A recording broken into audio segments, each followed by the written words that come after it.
What is up sa inyo mga katribo? It's me again, Aaron TV, and welcome back to my channel. And for today's video nga, may tambak kami ng Riders Tribe at hindi ito na si Kishi Binaful na naka RS200. Sobrang lakas ng motor niyan, sobrang lakas pa talaga. Makalipas nga ang 5 oras ay dumating din itong si Paps natin na si Charles na magsusubok ng ating Rasuki Rider 150 na naka Beeperman 150. Sobrang lakas din ng motor niyan. Sabi niya mag-open 5,000 New Year, ewan ko na lang talaga. Nga pala, itong si Paps Charles nga pala ay nagpupulis, kaya ganyan ang gupit niya at ganyan yung pormahan. Ito na nga, itetestingan na ni Paps Charles yung ating Rasuki Rider 115 naka Rider Carbine.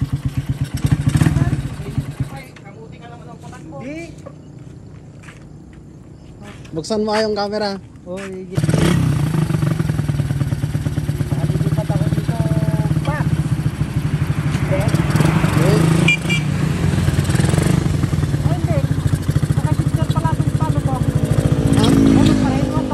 Hindi. Hindi. 1 up, 5 down. Ah, what? Baliktad. 1 up, 5 5 down. down.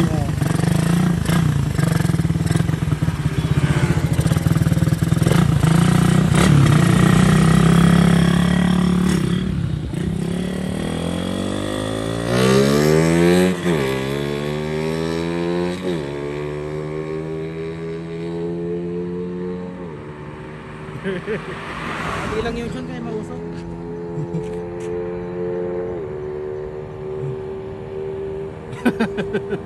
At hindi nga rin po nagtagal ay dumating na rin itong si Paps Dar na naka Mio 125 na 180cc na ngayon. Sobrang lakas na, naka JBT5 pa, pero sasabihin stock pa rin, pero hindi naman talaga. Kakarerenta lang yan.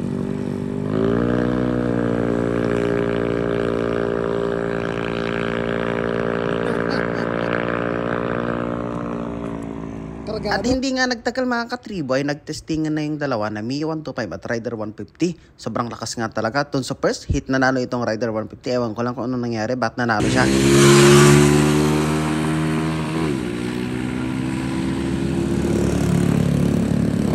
Naiiba yung Mio.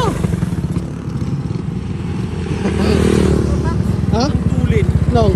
90 lang tong sagot tong sa akin. Subli ah. Para nga sa second hit mga katribo ay nagpalit na sila ng motor para naman masabi na hindi lang sa motor ang labanan, pati na rin sa driver. 1 up. Ay, 1 up, 5 down. Baliktad. Oo. Paapak lahat.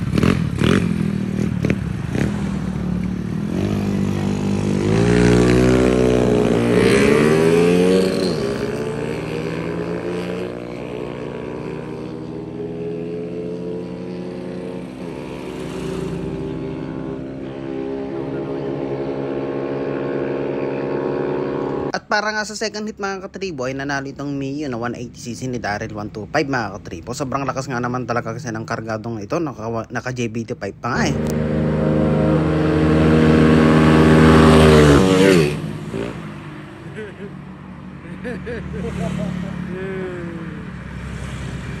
Disclaimer nga lang mga katribo, hindi kami nagkaakarera, so sadyang sinusubukan lang namin itong mga motor namin kung gaano kalakas at wala kaming ibang ginagawa dito. At ito ay katuwaan lang mga katribo, hindi naman kami bumibira kapag marami namang sasakyan. At dito naman sa daan na ito ay talagang kilala ito na pinagdadragan. So what's up mga katribo? At para ka sa mga buzzers namin dyan ay what's up sa inyo, bahala kayo sa buhay ninyo. So hanggang dito na lang itong mga vlog namin mga katribo, so kita-kits sa susunod vlog.